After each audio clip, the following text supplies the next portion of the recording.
पाकिस्तान का नायाब सफ़र आज मुझे ले पहुंचा है एक ऐसी जगह के ऊपर जिसकी तहजीब 4000 साल पुरानी है। और ये जो विरसा आप लोग देख रहे हैं ये पाकिस्तान का जो है वो कदीम विरसा है और ये शाही तर्ज तमीर है जो कि 400 साल पुराना है। इतना कदीम विरसा कि दुनिया की तारीख इसका जिक्र किए बगैर अधूरी है। जी तो तमाम तर तफसीलात जानेंगे आज की हमारी इस वीडियो में। वीडियो शुरू करने से पहले अगर अभी तक आपने हमारे इस चैनल को सब्सक्राइब करके पाकिस्तान के नायाब सफर का हिस्सा नहीं बने तो अभी सब्सक्राइब करें और साथ बेल आइकन को जरूर प्रेस करें।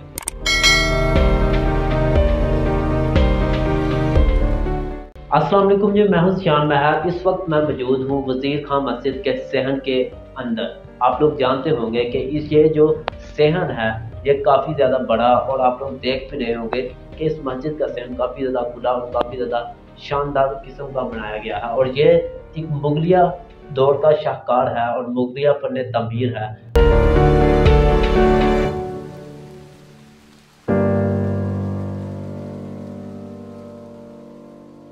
जब आप लोग इसके अंदर दाखिल होते हैं, इसके दाखिल दरवाजे से अंदर दाखिल होते हैं तो आप लोगों को यहाँ पर एक शेर नजर आएगा जो कि फारसी ज़बान में लिखा गया है।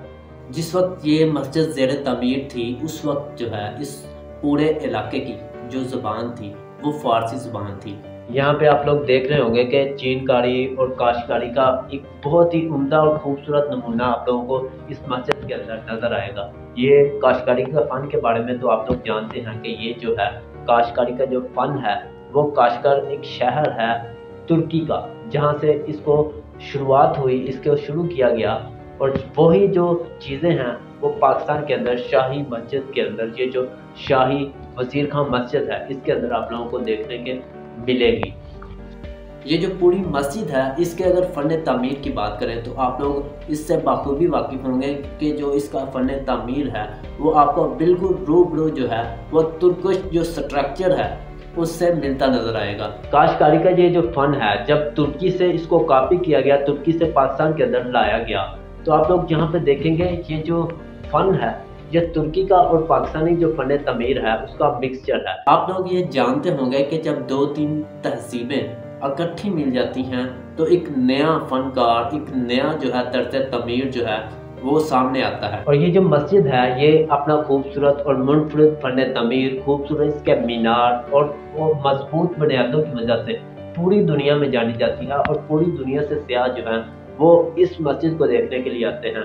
जब आप लोग इस मस्जिद के अंदर दाखिल होते हैं तो आप लोग देखेंगे कि यहाँ पर जो है बहुत ज़्यादा कमरे बनाए गए हैं। इसका एक मकसद ये भी था कि जब दूसरे इलाकों से काफ़िले यहाँ पर आते थे, यानी कि आगरा, दिल्ली और जयपुर, इस तरह के जो दूसरे इलाके हैं वहाँ से जो काफ़िले यहाँ पर आते थे वो दिल्ली दरवाजे से लाहौर शहर के अंदर दाखिल होते थे। तो ये मस्जिद जो है उनके आराम के लिए भी ज़ेर इस्तेमाल रही है और यही वजह है कि इसको इतना ज़्यादा कुशादा और इतना ज़्यादा जो है इसके अंदर रूम्स वगैरह बनाए गए हैं। अगर हम लोग बात करें कि इस मस्जिद का नाम वजीर खान क्यों रखा गया है, वजीर खान जो है एक आदमी का नाम है जो कि एक जो है तही इलाके से ताल्लुक़ रखता था, लेकिन तिब में कुछ अलग करना चाहता था जिसकी वजह से इसने जो है बादशाह शाहजहां के दरबार तक रसाई हासिल की और वहां पर बतौर शाही मालिक अपनी खिदमत सर अंजाम दी। उसके बाद जो है इसको लाहौर का गवर्नर बना दिया गया और उसके बाद जो वजीर खान ये था इसने एक शहर भी आबाद कराया जिसको आज दुनिया जो है वजीराबाद के नाम से जानती। आप लोग देख रहे होंगे कि ये सारी इमारत जो है वो खस्ता अली का शिकार है और ये जो इमारत है ये हमारा कौमी विरसा है और इसकी हिफाजत हमारी जिम्मेदारी है। अगर इसकी हिफाजत ना की गई तो वो दिन दूर नहीं है कि ये शाही मसाजिद और हमारा ये जो कौमी विरसा जो है वो आप लोगों को तस्वीरों में और वीडियोस में ही नज़र आएगा। तो आप लोगों से गुजारिश है कि इसको जो है इसकी हिफाजत हमारी जिम्मेदारी है। अभी तक आप लोग जो है पाकिस्तान के नायाब सफ़र का हिस्सा नहीं बने तो अभी चैनल को सब्सक्राइब करें और हमारे साथ मिलकर पूरे पाकिस्तान को एक्सप्लोर करें। उम्मीद करता हूँ कि हमारी आज की ये वीडियो आप लोगों को ज़रूर पसंद आई होगी। Thanks for watching. अल्लाह हाफिज़।